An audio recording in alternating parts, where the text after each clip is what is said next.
Bem-vindas e bem-vindos. Se você mora no Brasil, bem-vinda e bem-vindo. Você conhece essa birosca em que a gente vive. Hoje eu coloquei lá no meu Instagram a referência sobre duas possibilidades da gente falar aqui no Birosca News, que eram um caso bizarro em que foi necessário o STF dizer o óbvio, que uma pessoa que furtou, entre aspas, lixo de uma casa incendiada não deveria ser condenado, ao contrário do que insistia o Ministério Público e ao contrário do que condenou efetivamente o Tribunal de Justiça de São Paulo. E o outro caso era esse que acabou a maioria escolhendo, que é para a gente poder entender um pouco sobre essa confusão envolvendo o atual juiz da 13ª Vara Federal de Curitiba, que cuida dos processos da Lava Jato, o Tribunal Regional Federal da 4ª Região, particularmente um de seus desembargadores, que tem uma relação indireta com a família Moro, o STF e o advogado, o ex-advogado Odebrecht, fugido do Brasil para não ser preso, e que faz uma série de alegações bastante graves contra o Moro e o Dallagnol e outras pessoas da Lava Jato, o Tacla Duran. E o que tudo isso tem a ver com, por exemplo, o fato de que há algumas semanas, 2 semanas, o TRF4 afastou o juiz da Lava Jato, este juiz que havia, por exemplo, autorizado que o Tacla Duran prestasse depoimento este que agora vai ser analisado pelo STF, enfim, toda uma questão, toda uma confusão que, eventualmente, quando a gente não junta todas as coisas, pode ficar parecendo que a gente não está entendendo, na verdade, às vezes a gente não entende o que está sendo falado. Pois bem, essa é a ideia aqui do Birosca News, da gente poder tentar traduzir as questões, juntar aí as partes e dar um sentido para que as pessoas possam formar as suas próprias convicções a respeito das questões que a gente vai falar. Birosca News é esse quadro que eu faço aqui todas as quartas-feiras, falando de questões de direito, portanto. Esse conteúdo fica disponível no youtube.com/Alexandre Bahia. Também o podcast do Birosca News disponível em várias plataformas como o Deezer, Spotify, etc. Pois bem, então nessa semana o CNJ, o Conselho Nacional de Justiça, um órgão de controle externo do Poder Judiciário, criado lá em 2004 por uma emenda constitucional, ele estabeleceu uma portaria, baixou aí uma portaria número 32/2023, que determinou a correição extraordinária na 13ª Vara Federal de Curitiba e no gabinete dos desembargadores da 8ª turma do TRF4. Vamos entender isso daqui. Correição parcial é a forma como órgãos de corregedoria nos tribunais, e o SNJ tem também essa função, fazem para fiscalizar e verificar, inclusive a partir de denúncias, coisas erradas, mal feitas, procedimentos errados que tenham sido denunciados ou procedimento de praxe mesmo, a correição. Nesse caso, uma correção extraordinária, porque o CNJ tem ali com ele pelo menos 4 procedimentos abertos contra essa 8ª turma do TRF4, o Tribunal Regional Federal da 4ª Região, que é a segunda instância da Justiça Federal, que é responsável, a 8ª turma especificamente, por julgar todos os recursos envolvendo questões da Lava Jato. Vale lembrar que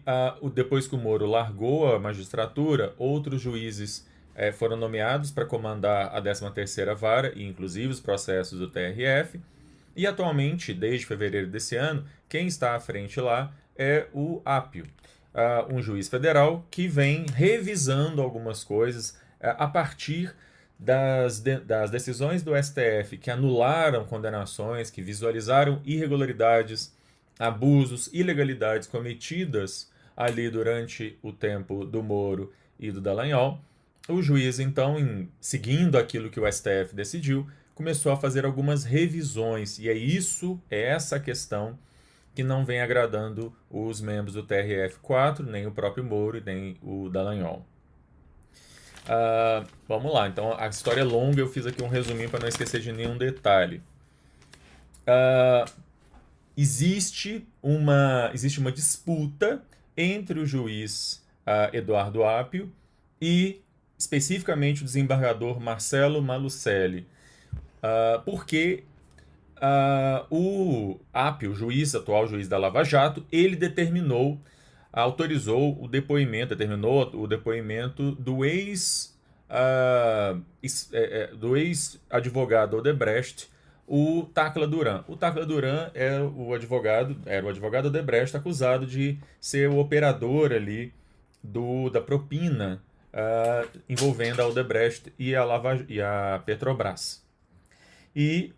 o Tacla Duran, há muito tempo, depois que fugiu do Brasil e se refugiou na Espanha, há muito tempo que ele diz que havia irregularidades muito sérias ali na Lava Jato e ele fazia uma série de acusações. Pois bem, ele foi ouvido e, o pessoal da Lava Jato não gostou nem um pouco daquilo que das acusações que o Tacla Duran fez, porque o Tacla Duran vai dizer que ele foi extorquido, que houve uma extorsão por parte indiretamente do Moro, mas diretamente a partir de um escritório de advocacia. Escritório de advocacia este que é do filho desse desembargador, Marcelo Malucelli, então a coisa vai se configurando aí, e também que tem como sócio a Rosângela Moro, sócios a Rosângela Moro, esposa do Sérgio Moro. Então, o filho do desembargador que está em guerra aí com o Appio, né, o desembargador que está em guerra com o Appio, o filho desse desembargador tem um escritório que tem como sócio a Rosângela Moro, tem como sócia a Rosângela Moro, e esse escritório, segundo o Tacla Duran, fez a intermediação para que o Tacla Duran pagasse uma quantidade de dinheiro bastante volumosa, e aí o Tacla Duran diz que possui uma série de documentos, áudios, uma série de provas para mostrar que houve de fato essa extorsão. E aí, beleza. O juiz Appio, ele revogou o decreto de prisão que havia contra o Tacla Duran para que ele viesse ao Brasil. O depoimento dele foi feito online, mas ele queria que o Tacla Duran viesse pessoalmente prestar esse depoimento e, em troca dele vir, foi decretada o fim da prisão. Logo que o fim da prisão foi determinado, esse desembargador do TRF4 determinou novamente a prisão, ou pelo menos foi isso que foi noticiado. Depois ele tentou desmentir, mas constava lá no sistema a nova ordem de prisão. O que contraria a decisão do STF, que, diante das acusações do Tacla Duran, tomou para si o caso, já que a denúncia envolve um senador, que é o Moro, e o então deputado, agora cassado, Deltan Dallagnol. E aí o STF determinou que nenhum juízo abaixo do STF poderia novamente decretar a prisão, porque o STF quer ouvir aí pessoalmente o Tacla Duran. Portanto, a decisão do desembargador contrariava aquilo que foi determinado pelo STF. Pois bem, há muito tempo que o Appio vem denunciando o desembargador pelo que ele afirma ser abuso de autoridade que esse desembargador estaria cometendo. E aí, recentemente, apareceu uma denúncia contra esse juiz Appio, de que ele teria feito ele teria entrado em contato aí, por meios escusos com esse advogado, fazendo aí acusações, enfim, alguma forma de extorsão, uma história muito estranha. E aí o TRF4 afastou esse juiz dos processos da 13ª Vara de Curitiba. E a coisa então, a partir dessas questões, né, de toda essa briga, das denúncias cruzadas e agora dessa decisão do TRF de afastar um juiz, que é uma decisão bastante séria, o CNJ então determinou efetivamente a correição parcial. E aí, pelas próximas semanas, alguns juízes que foram convocados pelo CNJ e também foi oficiada a OAB, a Defensoria Pública e o próprio Ministério Público, vão aí fazer uma investigação sobre a regularidade ou não das condutas do que está sendo feito ali, tanto pela 13ª Vara quanto pelo TRF4. O fato é que a gente tem muita confusão nessa história. A gente tem uma acusação muito grave. Se essa acusação do Tacaduran for para frente, se realmente ele conseguir provar que teria havido essa extorsão, a gente tem uma implosão da Lava Jato. Não só a questão da suspeição e da incompetência do Moro, que já foram reconhecidas pelo STF, mas inclusive o reconhecimento, se for este o caso, da prática de crimes muito graves, inclusive, que teriam sido cometidos, se for esse o caso, teriam sido cometidos pelo Moro e pelos membros da Força Tarefa da Lava Jato. Bom, eu não sei se ficou claro, eu espero ter esclarecido aqui toda a dinâmica, que ela não é uma dinâmica simples, é muita gente envolvida, mas eu espero ter ficado claro.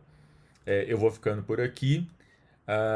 semana que vem eu volto, mas se você gostou desses conteúdos, desse conteúdo e dos demais, curta, compartilhe, assine o nosso canal, ative lá o sininho, para que quando haja novos episódios você seja notificado. E eu também tenho passado a fazer alguns vídeos extra lá no TikTok, Birosca News lá no TikTok, e também vou fazer alguns episódios extra mais curtos só para o podcast. Então, se você assina aí o podcast, vai receber aí alguns episódios extra com coisas mais rápidas e discussões mais simples, vamos dizer assim, do que esse mais elaborado que eu